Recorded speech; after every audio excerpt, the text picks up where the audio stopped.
Welcome back to Inside Politics. Our guest today, Dr. Manny Sethi. He's a trauma surgeon here in Nashville. He's also the first Republican to run against, to enter the 2020 U.S. Senate race to replace former Governor Lamar Alexander, Senator Lamar Alexander, who served many years in Washington. President Trump, as he does almost every week, made a lot of news this week when he said he would, if he was approached by a foreign government or a representative of a foreign government, he would accept or listen to dirt on a political opponent rather than report it to the FBI.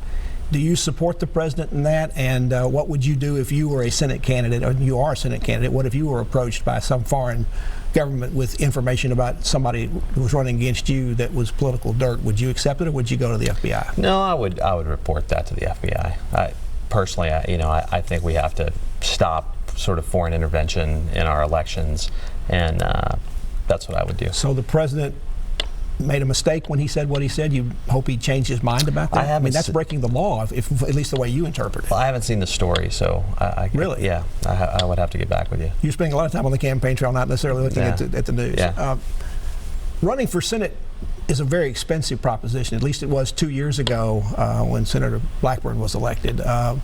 What do you estimate it's going to cost you to run for the Senate, and is that going to be money you have to raise, or how much of a personal fortune do you have to put into a race like this? Well, I think it could vary. I mean, based on the last election, in the gubernatorial election, I think Bill Lee invested about $7 million, or raised $7 million. Randy Boyd put in about $20 million. I'm sure, Diane Black was the same, and I think this race could be somewhere, of the same nature, and we have the resources to contribute, and we're going to raise some money, but resources will not be my deterrent. We have, we're going to put in what we need to put in. Are you concerned as a citizen about how much it costs to run for office, that it prices so many people out of being able to run, and money talks more than people do? That is a great point, and here's the thing. I just think we need more people who are outside the government to run, like President Trump, for example. All across the state right now, I'm having patients who I've taken care of send me $10, $25, $50, saying, look, I can't give you any more than this, but I just want you to know that I believe in you. And I think that's the way our politics should be, that, it shouldn't only be left to the billionaires and millionaires to do this, but unfortunately, that's where we find ourselves, but that's why I'm doing this, because people need a voice. People are also concerned about runaway spending in government. You've talked about that as well in your announcement, but as a rookie senator with no seniority, what can you do about that? Well, our discretionary spending is out of control, as you know, and I think one of the major areas that's contributing to this, and 20% of our GDP almost, is healthcare. And I think there are so many ways that we could cut cost and curb waste in Medicare and Medicaid, and rethinking how we deliver healthcare in America. I think we could cut spending dramatically.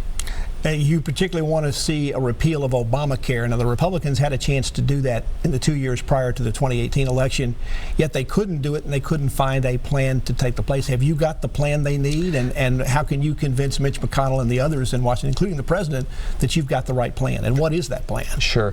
I think that, first of all, if you're going to repeal Obamacare, you need to have a replacement, a plan. And indeed, I think that the biggest failure of Republicans in the Senate is that we had no good plan, and I think we do have to provide that, and I've got that. And I just to kind of, because we don't have a lot of time, I think there are three areas that we really need to focus on. All right, it's access, quality, cost. The fundamental thing that we need to create is a vibrant individual insurance market. All right, Pat. So with Obamacare, what's happened is you have the hand of government in this individual market.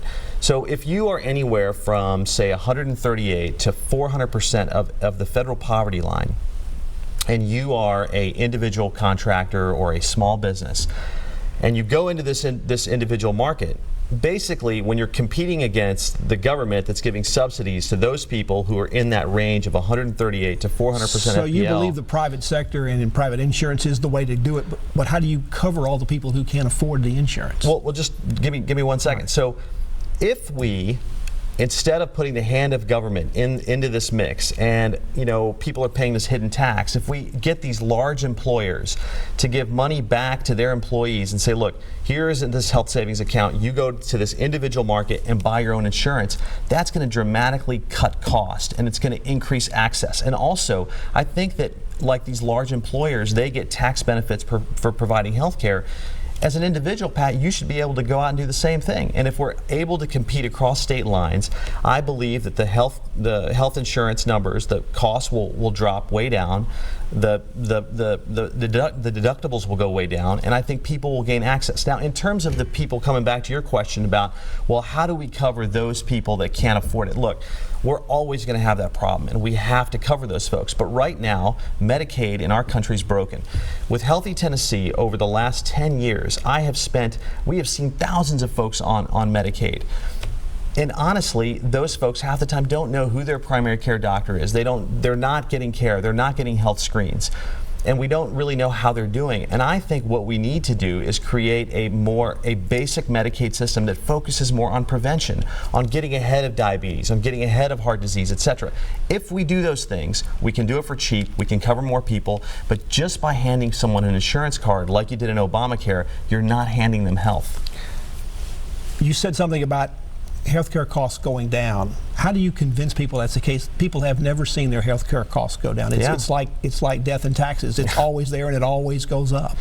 And again, because we have these career politicians in Washington who are bureaucrats who don't understand this, who are trying to make rules from thousands of miles away, and that's not going to do it. We need a doctor in the U.S. Senate, someone who has lived their life doing this, to go up there and change these laws. And that's what we need to do. Dr. Manny Sethi, who's a Republican candidate for the U.S. Senate in 2020 next year in the Republican primary, back to continue our conversation with him after you watch these messages.